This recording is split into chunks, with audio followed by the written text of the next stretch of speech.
जय मसीह, praise the Lord. मैं फिर आप लोग के सामने कुछ वचन को लेकर आया हूँ। खास तौर पर मैं प्रार्थना के बारे में आज बताऊंगा। प्रार्थना हमारे अंदर और हमारे बाहर क्या करती है, सबसे बड़ी बात। और देखिए, इस दुनिया के अंदर में अगर कहीं कुछ है और कहीं कुछ छुपा हुआ है और अंदरूनी जो ताकत है वो है प्रार्थना। मेरे भाइयों और मेरी बहनों, मेरी माओ, मेरे दोस्तों, मैं आपको एक बात बताना चाहता हूँ परमेश्वर के बारे में। स्पेशल, एकदम स्पेशल पावर जो आप महसूस कर सकते हैं और बाइबल में देख सकते हैं, एक सच्चा पावर। सबसे पहले परमेश्वर हमें क्या देता है आपको मालूम है? शायद किसी को नहीं मालूम। परमेश्वर हमारे जीवन में जब हम प्रार्थना करते हैं तो सबसे पहले क्या देता है वो हमारे जीवन में? हमारे जीवन में सबसे पहले वो क्या देता है? वो देता है सुरक्षा, वो देता है प्रोटेक्शन। देखो, हम आयुब के जीवन को जब हम देखते हैं तो आयुब के जीवन में परमेश्वर ने सबसे पहले प्रोटेक्शन दिया था। और वो प्रोटेक्शन क्या था जानते हो? हम आयुब की किताब को एक बार पढ़ के सुनेंगे। आयुब चैप्टर 1 और उसका 10 पढ़ेंगे। क्या चीज है, जरा पढ़ना। क्या तूने उसकी और उसके घर की और जो कुछ उसका है उसके चारों ओर बाड़ा नहीं बांधा? तूने तो उसके काम पर आशीष दी है और उसकी संपत्ति देश भर में फैल गई है। उसके काम पर आशीष दी है और उसकी संपत्ति देश भर में फैल गई है। और तीसरा पॉइंट है बाड़ा बांधना, बाउंड्री। बाउंड्री जो किसी को भी मौका नहीं मिल रहा उसके अंदर में घुसने का, दुष्ट आत्माओं को नहीं मिल सकता, शैतान की कोई भी टीम वहां नहीं जा सकती। वहां परमेश्वर ने बाड़ा बांध दिया, प्रोटेक्शन बांध दिया। आयुब की किताब कह रही है ये परमेश्वर ने क्या बांधा है? बाड़ा, प्रोटेक्शन दिया है। अगर मैं प्रार्थना करता हूं, मित्रों आप प्रार्थना करते हो या पूरी दुनिया प्रार्थना करती है, तो सबसे पहले परमेश्वर घेराव करता है, प्रोटेक्शन करता है। ये सबसे बड़ी बात है। और जानते हो, एक सुपर और एक सुप्रीम। सुपर बोला है कि आपने आयुब को इतना सब कुछ दे के रखा है, हमारा तो अंदर में जाने का चांस ही नहीं है। तो चांस मिलेगा तब अंदर जाके तभी तो कुछ कर पाएगा। लेकिन वो चांस परमेश्वर ने शैतान को भी नहीं दिया आयुब के चारों तरफ। यहां तक कि उसके जानवर को भी, आयुब को छूना तो बहुत बड़ी बात है, उसके जानवर तक को भी कोई नहीं छू सकता, क्योंकि बाउंड्री बना के रखी है परमेश्वर ने। आप नहीं जानते आपके पीछे स्वर्गदूत है, आप नहीं जानते परमेश्वर आपके साथ है। और परमेश्वर अपनी बाइबल में बहुत बार कह चुका है, मैं तुम्हारे साथ हूं। तो यदि हम प्रार्थना करते हैं तो हमारे जीवन में सबसे बड़ी बात होती है उसका प्रोटेक्शन, और वो सबसे बड़ी ताकत है। और देखिए, हम देखते हैं यहां पर एक बार और एक बार निकालें मत्ती चैप्टर 21 उसका 22। मत्ती चैप्टर 21 उसका 22। और जो कुछ तुम प्रार्थना में विश्वास से मांगोगे वह सब तुमको मिलेगा। जो कुछ तुम विश्वास से प्रभु से मांगोगे वो तुम्हें मिलेगा, 100% मिलेगा। जिंदगी के अंदर में आप बाइबल में परमेश्वर के जितने भी डिसाइपल्स हैं, जितने लोग हैं, खुद स्वयं यीशु मसीह उसने भी प्रार्थना की। और हमारे जीवन में सबसे बड़ी जो बात होती है, यीशु मसीह, इसमें हम एक वचन देखेंगे यीशु मसीह कैसे प्रार्थना करता था, उसका क्या एक इंपॉर्टेंट पॉइंट हम देखेंगे। यीशु मसीह की खास तौर पर प्रार्थना कैसे है। मरकुस की किताब उसका 1 और हम 35 पढ़ेंगे। चलो मैं पढ़ देता उसको। मरकुस की किताब 1 और 35 में, हर सुबह भोर के दिन निकलने से बहुत पहले वह उठकर निकला, प्रार्थना करने लगा। देखिए, प्रभु यीशु मसीह बहुत जल्दी उठता था और उठकर वो प्रार्थना के लिए निकल जाता था। जो स्वयं यीशु मसीह इतनी प्रार्थना कर रहा है तो हमारे लिए कितना जरूरी है। हमारे जीवन में यदि हमें आशीष चाहिए, आशीष हमें सेकेंड टाइम में मिलेगी, लेकिन पहले हमें प्रोटेक्शन मिलेगा। और अगर प्रोटेक्शन ही नहीं मिला तो आशीष क्या करेंगी? आज हम आयुब की किताब में देखते हैं, हमें और आगे देखते हैं। प्रभु जानते हो, प्रार्थना करने से क्या होता है हमारे जीवन में? एक सबसे बड़ी जो खुशी होती है, एक आशीष आती है। हमारे बच्चों के लिए, हमारे नाती के लिए, हमारे बेटे बेटियों के लिए, हमारी संपत्ति के लिए आशीष आती है। परमेश्वर ऊपर से भेजता है, जैसे उसने जॉब के जीवन में, आयुब के जीवन में किया। अगर एक व्यक्ति प्रार्थना बहुत करता है लेकिन उसके अंदर में 2 बातें हैं, तो उसकी प्रार्थना परमेश्वर नहीं सुनेगा। वो चाहे कितनी भी प्रार्थना कर ले, घुटना टेक ले, कुछ भी कर ले, उसकी प्रार्थना अनसुनी हो जाएगी, प्रभु उसकी प्रार्थना को सुनेगा ही नहीं अगर उस व्यक्ति के अंदर में दो बात की कमी है। वो कौन सी बात है? पहली बात तो यह है कि वो मैं पढ़ूंगा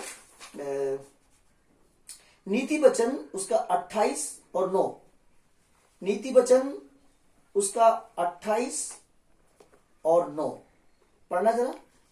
जो अपना कान व्यवस्था सुनने से मोड़ लेता है उसकी प्रार्थना घृणित ठहरती है। परमेश्वर की बात सुनने से वो बंद कर लेता है, परमेश्वर के वचन को नहीं सुनता, प्रभु उसकी प्रार्थना को घृणा नहीं मानता, प्रभु उसकी प्रार्थना को एक्सेप्ट नहीं करता। यदि वो परमेश्वर की बातों को, वचन को तुच्छ जानता है, महत्व नहीं देता, तो परमेश्वर उसकी प्रार्थना को नहीं सुनता। God doesn't listen, doesn't answer those prayer who are not accept, who are not respecting the word of God। ये बात परमेश्वर या। और दूसरा है डाउट करने वाला। याकूब की पत्री, याकूब चैप्टर 1 वर्सेस 6 और 7 में, पर विश्वास से मांगे और कुछ संदेह न करे, क्योंकि संदेह करने वाला समुद्र की लहर के समान है जो हवा में बहती और उछलती है। ऐसा मनुष्य ये न समझे कि मुझे प्रभु से कुछ मिलेगा।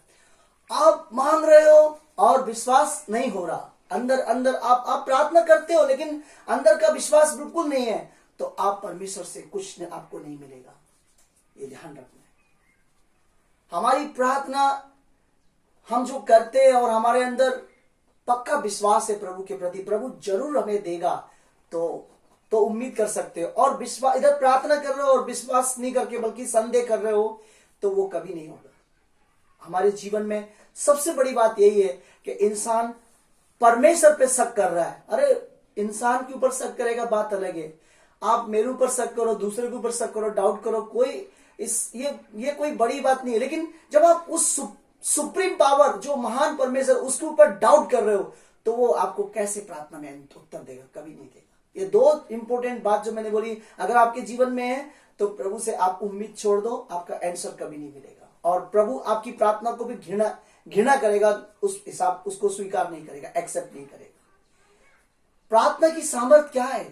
प्रार्थना क्यों करना चाहिए? मैंने आपको पहले ही बता दिया। आशीष तो मिलेगी आपको, लेकिन पहले परमेश्वर प्रोटेक्शन देता है। और प्रार्थना एक ऐसी सामर्थ्य है। एक बार और देखिए जरा क्या मिलता है। याकूब की पत्री उसका 1 और 5 हम पढ़ेंगे। देखिए याकूब की पत्री उसका 1, याकूब चैप्टर 1 वर्सेस 5 में जरा पढ़ना। पर यदि तुम में से किसी को बुद्धि की घटी हो तो परमेश्वर से मांगे, जो बिना उलाहना दिए सबको उदारता से देता है, और उसको दी जाएगी।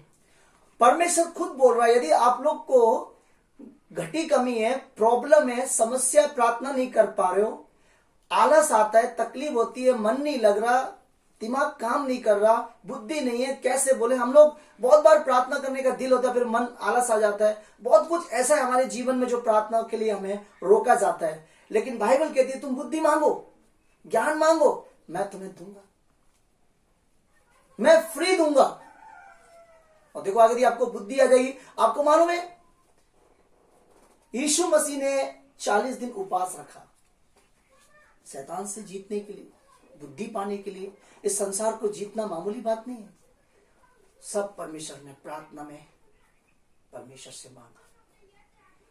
आज मेरे मित्रों, हम अपने जीवन में एक सही प्रार्थना को ले, झूठी प्रार्थना को नहीं, दिखावटी प्रार्थना को नहीं, दूसरों से कहने वाली प्रार्थना नहीं।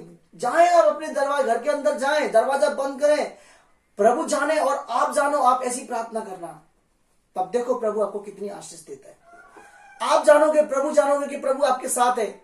और बाइबल में देखना, दानियल की पुस्तक में भी ऐसा ही है कि दानियल अपने ऊपरी वाली जो कोठरी पे जाता था और उसकी जो खिड़की को खोलता था और वहां पर वो प्रार्थना करता था। दानियल की पुस्तक में हम जब देखते हैं, और तब दानियल जब अपना टाइम वो किसी को नहीं देता था, कोई भी चिल्लाए, कोई भी कुछ बोले, लेकिन वो अपने प्रार्थना के समय में वो किसी की बात नहीं सुनता, चाहे उसको फांसी हो जाए, चाहे उसको कुछ भी कर दे, चाहे उसको कुछ भी करो, लेकिन वो अपना प्रार्थना का समय सिर्फ परमेश्वर को देता था। और ये प्रार्थना उसके जीवन में, परीक्षाओं में, सब में काम है। देखिए एक और वचन पढ़ेंगे परमेश्वर का, मत्ती 18 और 19। मत्ती चैप्टर 18 और 19। फिर मैं तुमसे कहता हूँ, यदि तुम में से 2 जन पृथ्वी पर किसी बात के लिए एक मन होकर उसे मांगे तो वह मेरे पिता की ओर से जो स्वर्ग में है उनके लिए हो जाएगी। आपके घर में कितनी समस्या है, कितने भी प्रॉब्लम क्यों ना हो, चाहे आपके मित्र आपसे रूठ जाएं, आपके लोग बुराई कर रहे हो, लोग कुछ भी कर रहे हैं आपके प्रति, कोई फर्क नहीं पड़ता। जब आप परमेश्वर के साथ अपने संबंध को, रिलेशन को मजबूत करेंगे और उसके साथ प्रार्थना करेंगे तो परमेश्वर बदलेगा आपके दिन, आपका टाइम, आपका बिजनेस, आपकी लाइफ स्टाइल।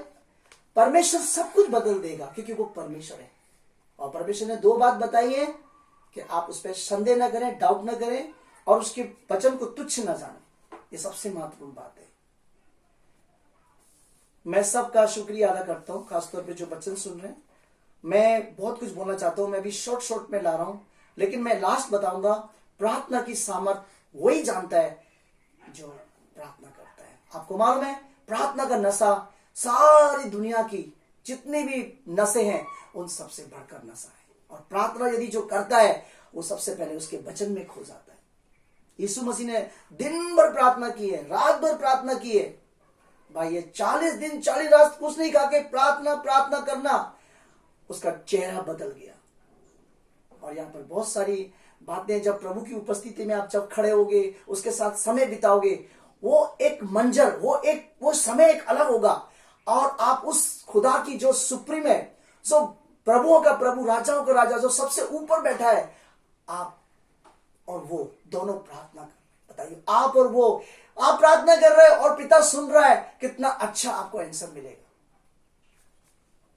मैं इसी के साथ समाप्त करूंगा। आप प्रभु में बने रहिए। सबको जय मसीह।